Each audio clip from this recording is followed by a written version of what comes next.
Hello guys, स्वागत है आप सभी का लाइब्रेरी साइंस स्पेशल क्लासेस में। आज का ये जो वीडियो है इसमें सभी इम्पोर्टेंट क्वेश्चंस हैं, तो चलिए स्टार्ट करते हैं।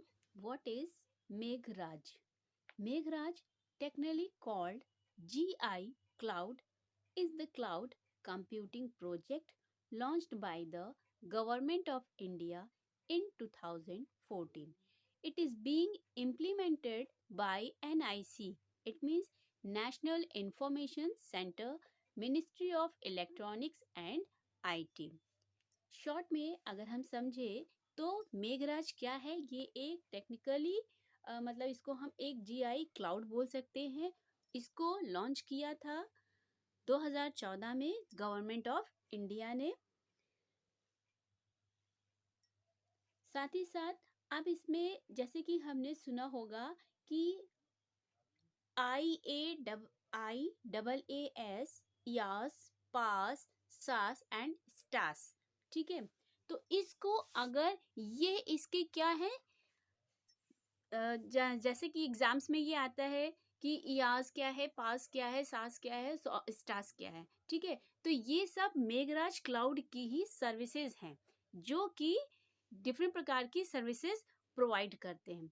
तो यास इसका फुल फॉर्म एग्जाम में ये सब के फुल फॉर्म भी आते हैं, कभी कभी ये भी पूछा जाता है कि ये क्या होते हैं।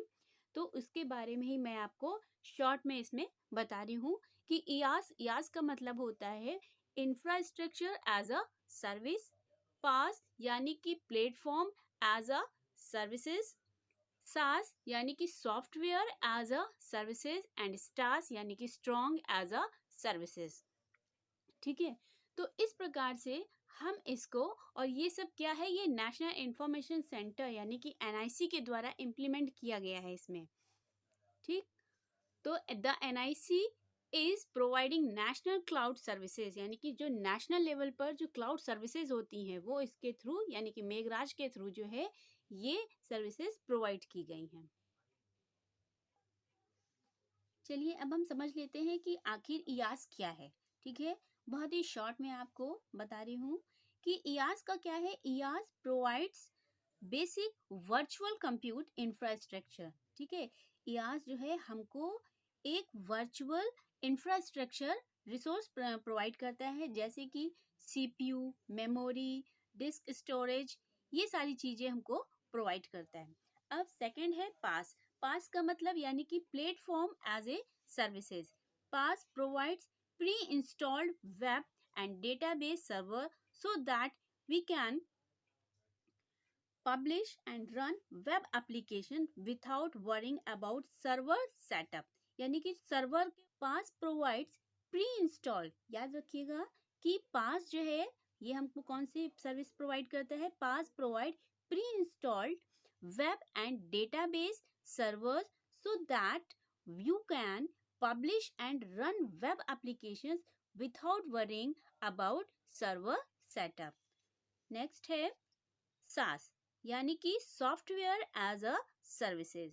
अब ये क्या है, सॉफ्टवेयर की बात हो रही है, तो ये this provide on demand software services. SaaS is a software delivery model where users are not responsible for supporting the applications or any of the components, ठीक है। इसमें यूजर जो है वो रिस्पॉन्सिबल नहीं होता है अगर कोई भी सॉफ्टवेयर प्रॉपर रन नहीं कर रहा होता है। द सर्वर इंफ्रास्ट्रक्चर्स OS यानी कि operating systems and software is being managed by cloud services. If you are having web applications and want to distribute it to users, use our cloud services to deliver through software as a service।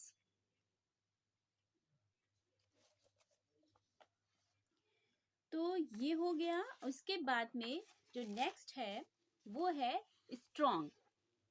Stas, Stas का मतलब देखिए मैंने थोड़ा सा गलती हो गई थी कि स्टास का मतलब है storage as a services.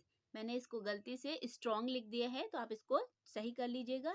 Strong नहीं है, यहाँ पर स्टोरेज है, ठीक है। तो स्टास का मतलब है storage as a services. STAS provides need to store storage solutions. It provides excellent alternative to the traditional on-site and dedicated storage system and reduce to the complexities of deploying and managing multiple storage tiers. You can use it to mitigate risk in disasters, risk recovery, prolong term retentions for records, and enhance both continuity and availability. Is it clear? तो ये हो गई Meghraj GI cloud के अंतर्गत provide की जाने वाली different type की services. Next question is what is data view. तो data view is a bibliometric software. Next, what is SDI? So SDI is a service. This was introduced by H.P. Luhan in 1958. Next, Information Literacy Competency Standard for Higher Education was prepared by ACRL in 2000 January. Okay, देखिए ये questions भी बहुत ज़्यादा बार exam में आया है कि information literacy competency standard for higher education इसको किसके द्वारा प्रिपेयर किया गया है. तो इसको ACRL द्वारा प्रिपेयर किया गया है. कब किया गया है? जनवरी 2000 में. Next question is what is Linux. Linux is an example of system software. हम जानते हैं कि ये एक सॉफ्टवेयर है, लेकिन कंफ्यूजन यहाँ पे क्रिएट होता है कि ये कौन से प्रकार का सॉफ्टवेयर है. So please remember this, Linux is an example of system software. Next question is Indian institute of advance study is located at. तो ये जो Indian institute of advance study है वो कहाँ पर लोकेट है? ये शिमला में है. Next question is Indian Council of Agriculture Research Library is also known as, यानी कि जो Indian council of agriculture research library है ACRL, sorry, Indian council of agriculture research library है, इसको दूसरे किस नाम से जाना जाता है? इसको प्रोफेसर MS स्वामीनाथन लाइब्रेरी के नाम से भी जाना जाता है. इसके बाद जो नेक्स्ट क्वेश्चन है वो है who proposed 7 tradition of communication theory. देखिए कम्युनिकेशन के बारे में सभी को मालूम है कि कम्युनिकेशन क्या होता है और कितने प्रकार का होता है. अभी आगे मैं कम्युनिकेशन थ्योरी से रिलेटेड बहुत से क्वेश्चंस अपने नेक्स्ट वीडियो में और इस वीडियो में भी बताऊंगी. तो प्लीज़ वीडियो को बिल्कुल भी स्किप मत कीजिएगा. तो सबसे पहले इस क्वेश्चन को कर लेते हैं कि who proposed 7 tradition of communication theory. तो रॉबर्ट टी क्रैग जो थे, इन्होंने कम्युनिकेशन थ्योरी के 7 ट्रेडिशंस बताए हैं. ठीक है, इसको अभी हम पूरे अच्छे से थोड़ा बहुत डिस्क्राइब कर देती हूँ कि वो 7 ट्रेडिशंस कम्युनिकेशन थ्योरी क्या है. इनके बारे में भी अभी हम आपको शॉर्ट में बता देते हैं. और हाँ, एक बात और वो ये है कि मुझे जो अभी मैंने कल वीडियो बनाया उसका मैंने फीडबैक पढ़ा. आप लोगों ने बहुत अच्छे प्यारे से फीडबैक दिए हैं. मुझे बहुत खुशी हुई. आप समझ नहीं सकते हैं कि मैं कितनी खुश हुई हूँ कि आप लोगों को मेरा ये वीडियो अच्छा लगा. तो थैंक यू सो मच. और आशा करती हूँ कि आपको ये वाला वीडियो भी अच्छा लगेगा. क्योंकि बहुत ही इम्पोर्टेंट क्वेश्चंस हैं जो आपके एग्जाम्स में आएंगे. ठीक है, और आते हैं. अगर आप प्रीवियस पेपर्स देखेंगे तो ये सब क्वेश्चंस भी एग्जाम्स में पूछे गए हैं. तो रिपीटेशन होता रहता है और ऐसा नहीं है कि वही सारे क्वेश्चंस आते हैं, वो भी क्वेश्चंस आते हैं और कुछ नए क्वेश्चंस भी आते हैं. तो इन सबको मिला जुला करके ही मैंने ये आपके लिए कुछ इम्पोर्टेंट क्वेश्चंस प्रिपेयर किए हैं जो आपके बेसिकली जो UGC नेट है क्योंकि इस समय फोकस मैं खास करके यूजीसी नेट पे दे रही हूँ। आगे जो वीडियो मेरे बनेंगे और जो भी क्वेश्चंस वगैरह होंगे वो आपके डीएसएसबी में, और जो अभी और भी जो एग्जाम्स होंगे लाइब्रेरी से रिलेटेड, तो उन सभी एग्जाम्स के लिए आपके फ्रूटफुल रहेंगे। तो प्लीज़ अगर वीडियो आपको अच्छा लग रहा है तो please please please please like, share और सब्सक्राइब ज़रूर से ज़रूर करिए, और प्यारे प्यारे फीडबैक्स यूं ही देते रहिए, क्योंकि आपके फीडबैक से, आपके लाइक से मुझको मोटिवेशन मिलता है। Thank you. चलिए अब इसके बाद में अब हम जान लेंगे कि व्हाट इज, क्या जानना है हमको कि व्हाट इज कम्युनिकेशन थ्योरीज के 7 ट्रेडिशंस। तो जैसा कि मैंने अभी आपको बताया था कि अभी मैं आपको बताऊंगी कि कम्युनिकेशन थ्योरी के 7 ट्रेडिशंस क्या है। तो इसको इंट्रोड्यूस किया था रॉबर्ट टी क्रैक ने इन हिज आर्टिकल, अपने article communication theory as a field. कब किया था? 1999 में। तो इसमें जो इन्होंने 7 ट्रेडिशंस कम्युनिकेशन थ्योरी के बताए हैं वो है, पहला है semiotic, second is phenomenological, third is cybernetics, fourth है socio physiological, fifth is socio cultural, six है क्रिटिकल और सेवन है रियोट्रिक। ठीक है, अब इसके बाद next question is who among the following proposed 6 characteristics of information. देखिए इसमें पूछा गया है कि इंफॉर्मेशन की 6 कैरेक्टरिस्टिक्स किसने बताई है। तो ए है T S Eliot, B Russell Ackoff, C Harland Cleveland and D Frank Zappa. तो आंसर बताइए क्या होगा। तो इसका जो आंसर हुआ वो इसका आंसर है सी हरलैंड क्लीवलैंड। अब इनके बारे में थोड़ा सा जान लेते हैं कि ये क्या है। कि Harland Cleveland consider information as a special intangible resource and has outlined 6 characteristics of information are as follows. ठीक है, तो हरलैंड ने इन्होंने बताया है कि किसी भी इंफॉर्मेशन के जो कैरेक्टरिस्टिक्स होती हैं वो इन्होंने 6 कैरेक्टरिस्टिक्स बताई हैं इंफॉर्मेशन की। वो क्या है? पहला है एक्सपेंडेबल होनी चाहिए इंफॉर्मेशन, कंप्रेसिबल होना चाहिए, थर्ड है सब्स्टिट्यूटेड होना चाहिए, फोर है ट्रांसपोर्टेबल, फिफ्थ डिफ्यूजिव और लास्ट है सिक्स शेयरेबल होनी चाहिए। इनका कहना है कि कोई भी इंफॉर्मेशन इन 6 पैरामीटर्स के अंतर्गत होनी चाहिए। इंफॉर्मेशन की ये 6 कैरेक्टरिस्टिक्स किसने बताई है? हरलैंड क्लीवलैंड ने। Okay, now next question is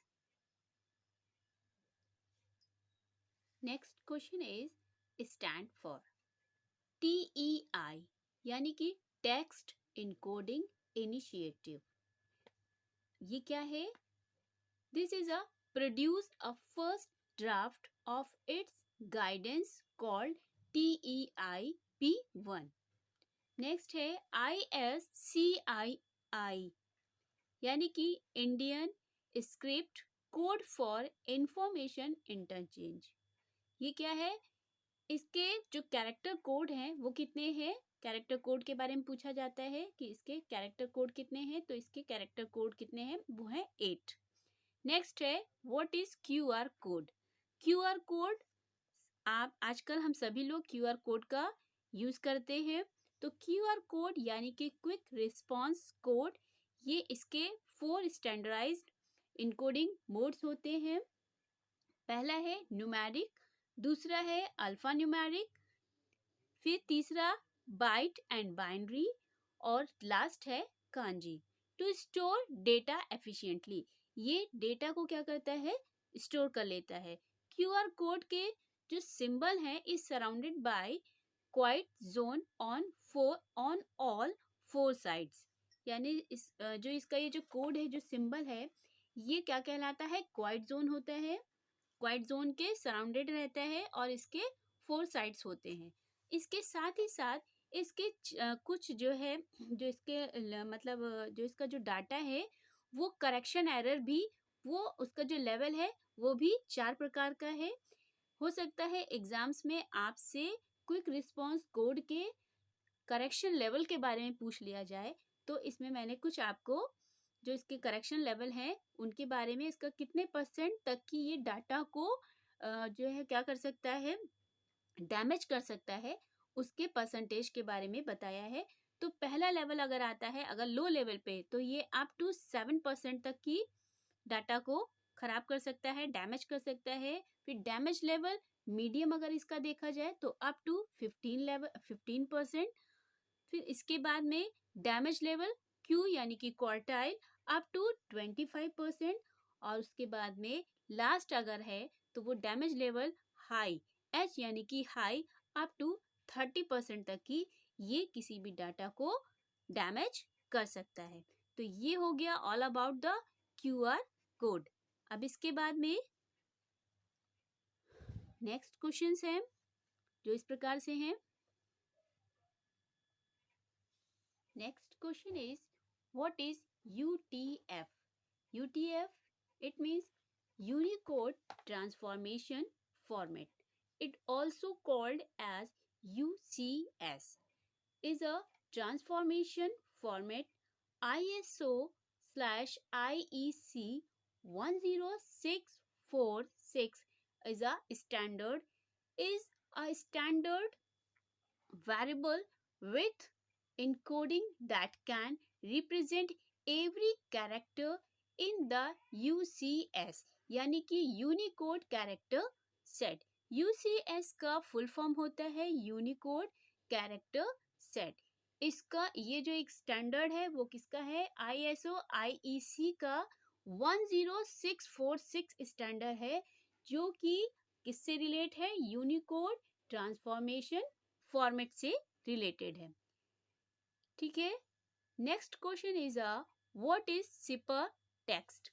तो सिपर टेक्स्ट क्या है, is also known as encrypted और इनकोड इंफॉर्मेशन। इनक्रिप्टेड का मतलब क्या होता है, इनकोडिंग करना। ठीक है। Because it contains a form of the original plain text that is unreadable by a human or computer with the proper zipper to decrypt। decrypt करना यानी कि डिकोडिंग करना। Decryptions, the inverse of encryptions, is the process of turning zipper text into readable plain text। अब हम समझते हैं कि आखिर ये zipper text क्या होता है। तो क्रिप्टोग्राफी का नाम आपने सुना होगा। क्रिप्टोग्राफी में सिपर टेक्स्ट ये एक एल्गोरिथम होता है। इसका यूज हम कैसे करते हैं, तो एल्गोरिथम का यूज करके जो प्लेन टेक्स्ट होता है उस पे जो स्पेशल लैंग्वेज कोड होता है, यानी कि जो इनक्रिप्शन किया जाता है, जो इनकोडिंग की जाती है, ये उसको ही क्या बोलते हैं, सिपर टेक्स्ट बोलते हैं, सिपर बोलते हैं। ठीक है।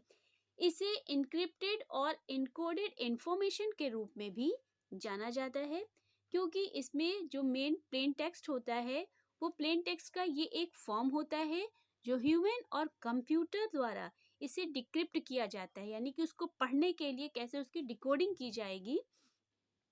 तो डिक्रिप्ट करने के लिए एक सिपर का यूज किया जाता है और सिपर के बिना पढ़ना कुछ भी मुश्किल होता है। जैसे कि मान लीजिए जो कंप्यूटर की लैंग्वेज होती है वो बाइनरी लैंग्वेज होती है, हम सभी को मालूम है। वो एक ऐसा कोड होता है कि जो कंप्यूटर लैंग्वेज होती है, क्योंकि वो बाइनरी लैंग्वेज होती है और उसको हम आसानी से ऐसे नहीं पढ़ सकते।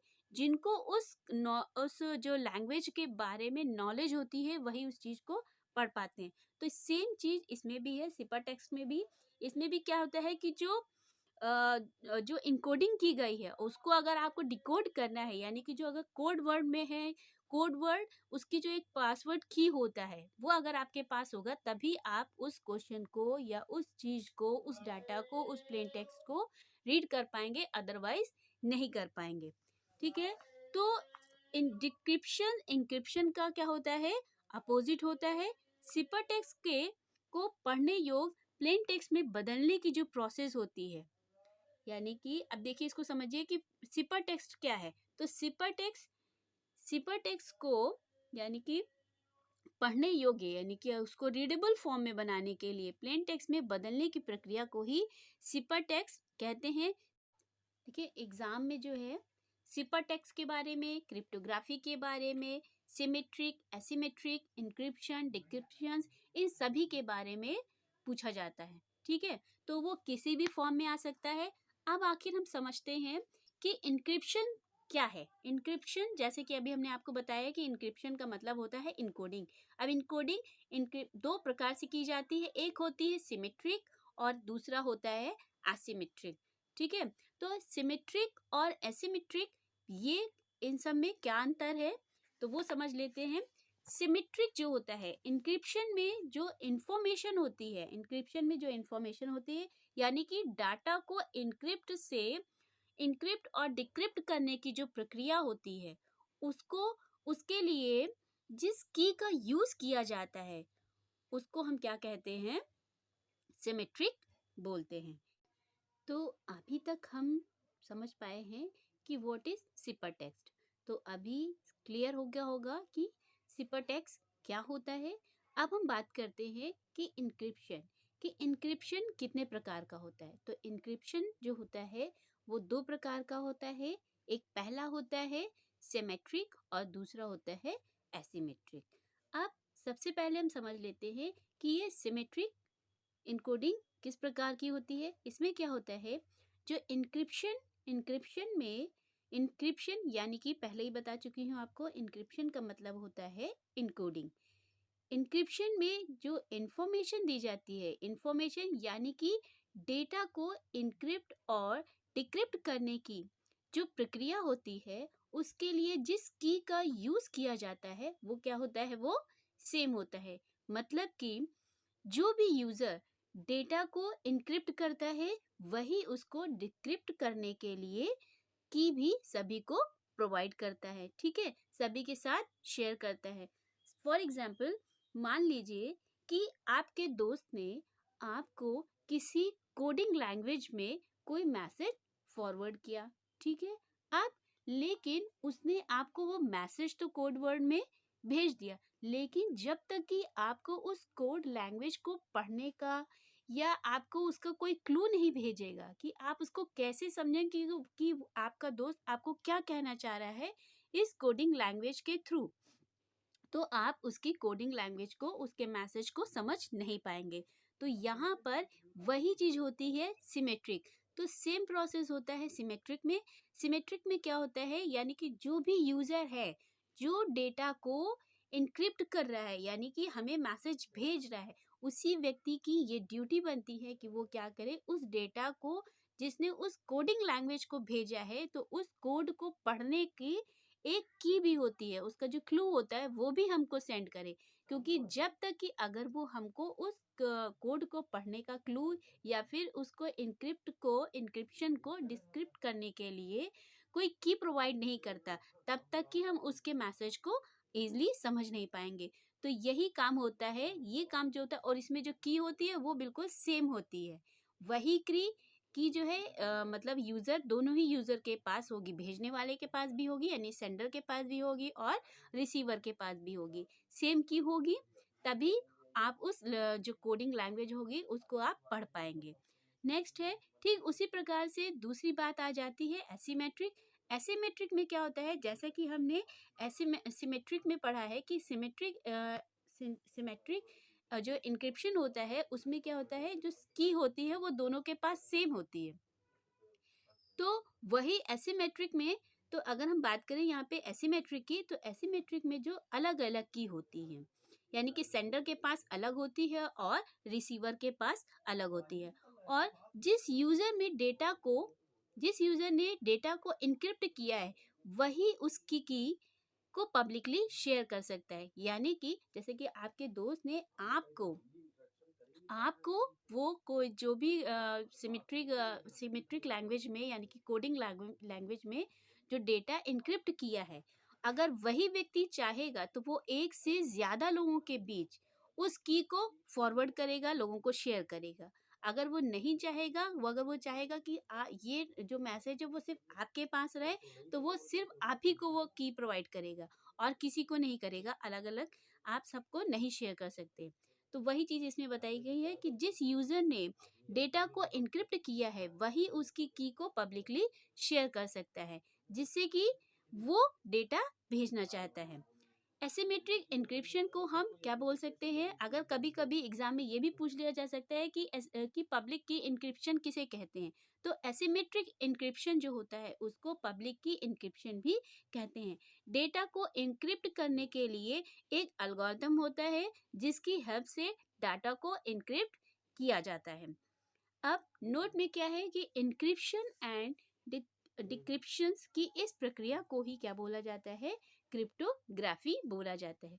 अब आई थिंक आपको समझ में आ गया होगा कि what is ciphertext, what is cryptography, what is symmetric, what is asymmetric and what is encryption and what is decryption. तो इनसे रिलेटेड कहीं पे कोई भी टर्म्स आएगा तो मुझे नहीं लगता है कि आपको समझ में नहीं आया होगा कि व्हाट इज दिस। आप इजली इसको समझ सकेंगे कि ये इंक्रिप्शन क्या होता है, डिक्रिप्शन क्या होता है, एसिमेट्रिक क्या होता है, सिमेट्रिक क्या होता है, क्रिप्टोग्राफी क्या होता है, और साथ ही साथ सिपर टेक्स्ट क्या होता है। तो अब यही बात कहूँगी फिर से कि अगर आपको वीडियो अच्छा लग रहा है तो प्लीज़, जिसने अभी तक की लाइक नहीं किया है मेरे इस वीडियो को, तो प्लीज़ जल्दी से लाइक कर दीजिए। क्योंकि और साथ ही साथ एक बात और कहूँगी कि अगर आप एक अच्छे दोस्त हैं तो एक अच्छे दोस्त की तरह अपने दोस्त को भी ये वीडियो जो है शेयर करिए।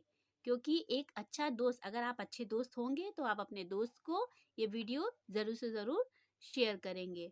क्योंकि कहा जाता है ना कि नॉलेज को आप जितना ज़्यादा शेयर करेंगे दूसरों के साथ, आपकी नॉलेज उतनी ही ज़्यादा इम्प्रूव होती जाती है। और दूसरी चीज, जिन लोगों ने अभी तक की मेरे इस चैनल को सब्सक्राइब नहीं किया है तो जल्दी से सब्सक्राइब कर लीजिए। क्योंकि अगर आप मेरे इस चैनल को सब्सक्राइब करेंगे तो आप अपने आप को ही लाभान्वित करेंगे, यानी कि आप ही प्रॉफिट में रहेंगे।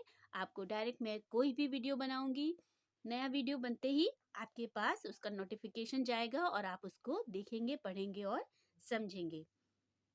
तो और साथ ही साथ भाई कमेंट ज़रूर करिएगा, फीडबैक ज़रूर दीजिएगा और लाइक भी करिए। अगर आपको मेरे क्वेश्चंस, मेरा जो वीडियो है, जो मैंने क्वेश्चंस का एक जो कलेक्शन बनाया है, अगर आपको अच्छा लग रहा है तो जल्दी से अपना फीडबैक दीजिए और लाइक भी करिए। साथ ही साथ मेरे इस वीडियो को अपने दोस्तों के साथ शेयर कीजिए। और जिनके पास ये मेरा वीडियो जा रहा है, अगर अच्छा लग रहा है और अपनी नॉलेज को और भी ज़्यादा इम्प्रूव करना चाहते हैं तो प्लीज़ मेरे इस चैनल को सब्सक्राइब कर लीजिए। आगे और भी बहुत से क्वेश्चंस हैं, तो चलिए आगे बढ़ते हैं। Next question is DORIA। It means digital object management system. ये क्या है? ये एक डिजिटल ऑब्जेक्ट मैनेजमेंट सिस्टम है। Is a digital library project of Helsinki university library to preserve and manage digital collections of Finnish university and polytechnics.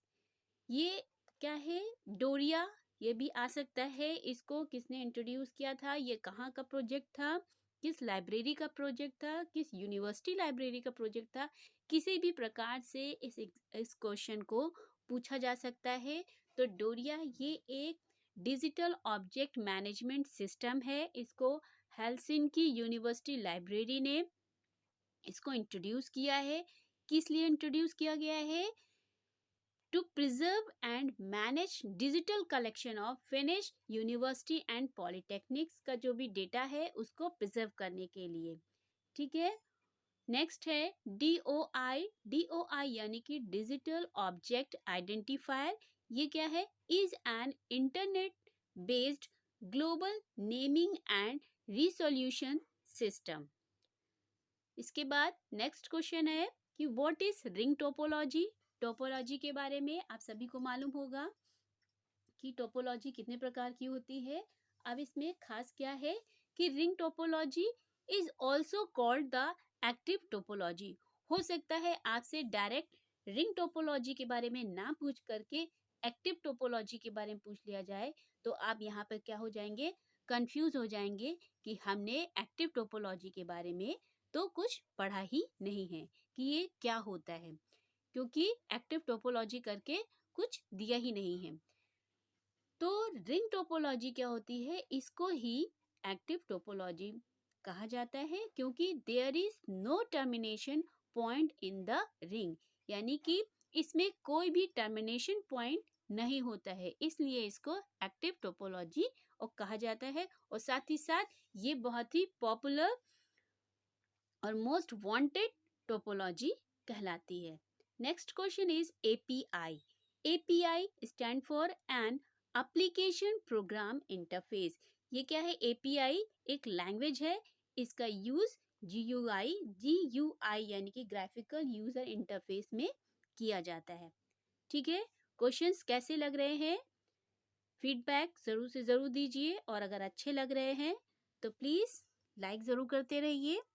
और एक बात और कि देखिए बेटा, कोई भी क्वेश्चन स्किप मत कीजिएगा, वीडियो को पूरा स्टार्टिंग से लेके एंड तक स्टेप बाय स्टेप देखिए। अगर कुछ समझ में नहीं आ रहा है तो उसको पूछिए, बट किसी भी क्वेश्चन को स्किप मत कीजिएगा। अगर हो सके तो वीडियो को पॉज करके आप लिखना चाहें अगर क्वेश्चन को तो लिख भी सकते हैं, और जितना चाहे हो सके तो बार बार इन क्वेश्चंस को पढ़िएगा, क्योंकि ये क्वेश्चंस बहुत ही इम्पोर्टेंट क्वेश्चंस हैं। मैं बार बार इस चीज को रिपीट कर रही हूँ, तो हो सके तो जितना ज़्यादा हो सके उतनी बार आप इन क्वेश्चंस को, इस वीडियो को बार बार देखिए और इसको समझिए, पढ़िए और दूसरों को शेयर करिए। अच्छा लग रहा है तो प्लीज़ इसको लाइक भी करिए, और कैसा लग रहा है इसका फीडबैक भी मुझे देते जाइए, क्योंकि आपके फीडबैक से मुझे मोटिवेशन मिलता है, मुझे पता चलता है कि आप लोगों को मेरा ये वीडियो अच्छा लग रहा है कि नहीं अच्छा लग रहा है। क्योंकि अगर आप भाई फीडबैक देते हैं, अगर आप इसको देखते हैं, पसंद करते हैं, तो मुझे लगता है कि हाँ भाई आप लोग भी एक्टिव हैं तो मैं भी एक्टिव हो जाती हूँ। इधर मैंने देखा कि काफ़ी दिन से मैंने वीडियो इसीलिए नहीं बनाया था क्योंकि आप लोग बिल्कुल एक्टिव नहीं थे, आप लोग बिल्कुल देख ही नहीं रहे थे। तो मुझे लगा कि शायद आप लोगों को अच्छा नहीं लग रहा है। तो प्लीज़ अगर आप चाहते हैं कि मैं इसी प्रकार से आप लोगों को जो है अच्छे-अच्छे वीडियो ला कर के दूँ, बताऊँ, पढ़ाऊँ, नए-नए टेक्नोलॉजीज़ के बारे में बताऊँ, तो प्लीज़ वीडियो को लाइक करते रहिए, साथ ही साथ शेयर भी करिए, और जिन लोगों को भी आप शेयर कर रहे हैं उनसे बोलिए कि इस चैनल को सब्सक्राइब भी कर लें। ठीक है? तो चलिए देखते हैं आगे और कौन से क्वेश्चंस हैं। Next question is, what is referring URL? Referring URL is a method for enabling authentications based on the URL of the source which provided the link.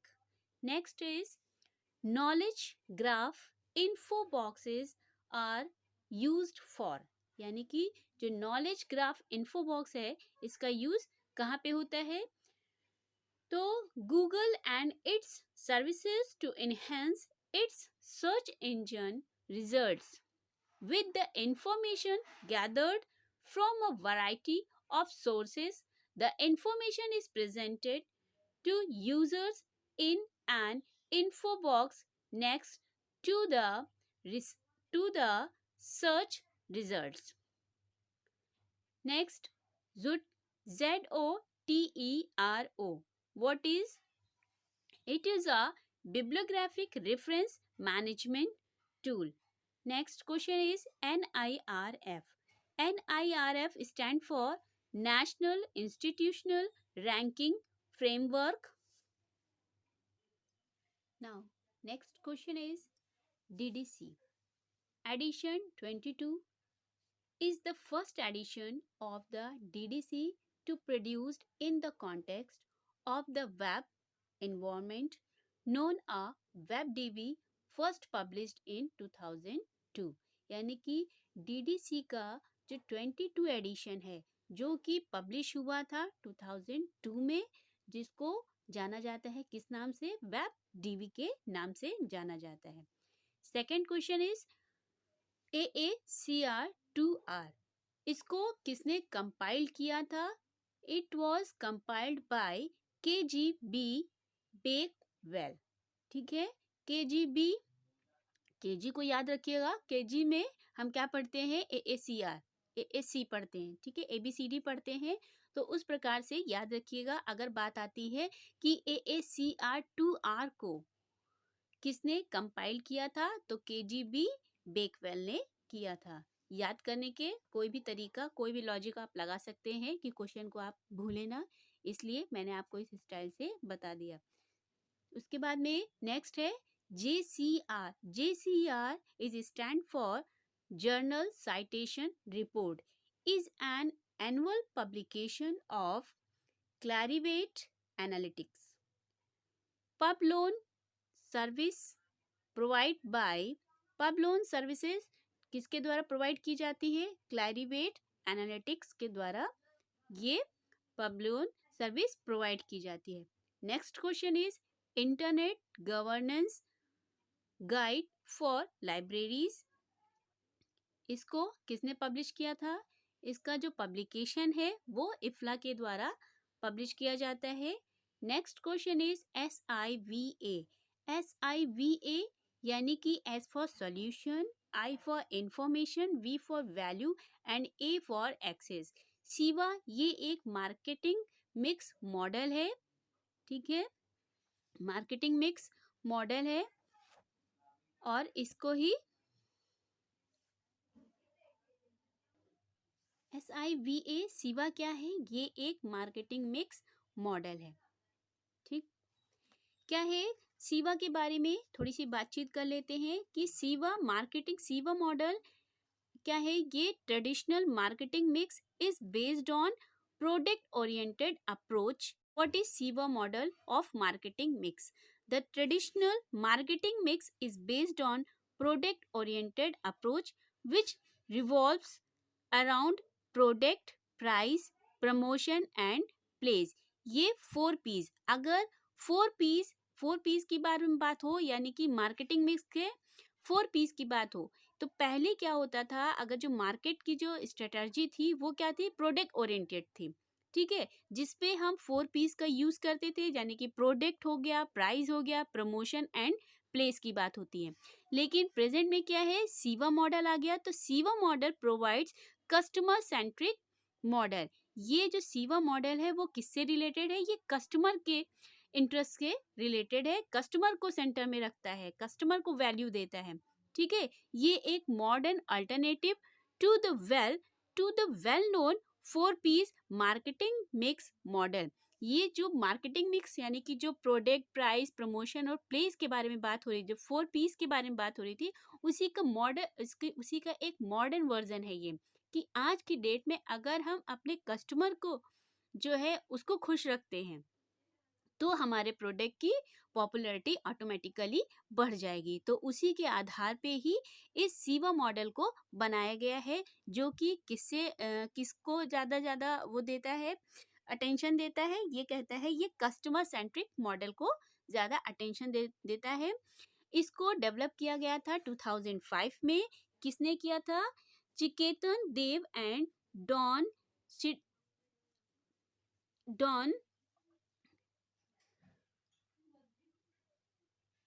SCHULTZ ने किया था। सिवा स्टैंड फॉर, अभी मैं आपको बता चुकी हूँ कि सिवा का मतलब होता है solution, information, value and access, which accurately reflects the customer focused strategy that is the need and demand of today marketplace। जो बात अभी मैंने आपको बताई कि आज की डेट में, आज के टाइम में अगर देखा जाए कि अगर हमें अपने प्रोडक्ट को, भाई हम देखिए बहुत सारी वेबसाइट्स हैं जैसे कि अमेजोन है, फ्लिपकार्ट है, एक्सेट्रा एक्सेट्रा। तो उसमें क्या है, वो क्या देखते हैं, वो सब इसी सिवा मॉडल को ही क्या करते हैं, अप्रोच करते हैं। सिवा मॉडल को ही क्या करते हैं, फोकस करते हैं और वो अपने यूजर को सेटिस्फाइड करने के लिए, उनको खुश रखने के लिए विभिन्न प्रकार की डिफरेंट टाइप की क्या करते हैं पॉलिसीज, तो कभी कभी कोई जो है गिफ्ट प्रोसेस, ये इन सब चीज़ों का यूज करते हैं। तो सीवा मॉडल बेसिकली किससे रिलेटेड है? कस्टमर फोकस स्ट्रेटजी से रिलेटेड है। नेक्स्ट क्वेश्चन इज, वीडियो बहुत लंबा हो रहा है, तो अब जो इसके आगे के क्वेश्चंस होंगे वो मेरे नेक्स्ट वीडियो में होंगे। तो ये वीडियो आपको कैसा लगा, इसके क्वेश्चंस आपको कैसे लगे, आपके फीडबैक का और आपके लाइक्स का मुझे इंतज़ार रहेगा। तो चलिए फिर मिलते हैं बहुत जल्दी अपने नेक्स्ट वीडियो में। आपके लिए बहुत सारे इम्पॉर्टेंट यूजीसी नेट बेस्ड और ख़ास करके लाइब्रेरी साइंस से रिलेटेड जितने भी इम्पोर्टेंट क्वेश्चंस हैं उन सभी का कलेक्शन एक बार लेकर के फिर से आऊँगी अपने नेक्स्ट वीडियो में। तो उससे पहले मुझे इंतज़ार रहेगा आपके फीडबैक का, आपके लाइक्स का, आपके शेयर करने का और आपके सब्सक्रिप्शन का भी। ठीक है? तो प्लीज़ जल्दी से सब्सक्राइब कर लीजिए मेरे इस चैनल को, साथ ही साथ लाइक भी करिए, शेयर भी करिए और कमेंट भी कीजिए, जिससे मुझे पता चले कि कितने लोग इंटरेस्टेड हैं कि मैं और भी इम्पोर्टेंट अच्छे अच्छे से क्वेश्चंस आपके लिए लेके आऊँ। Thank you.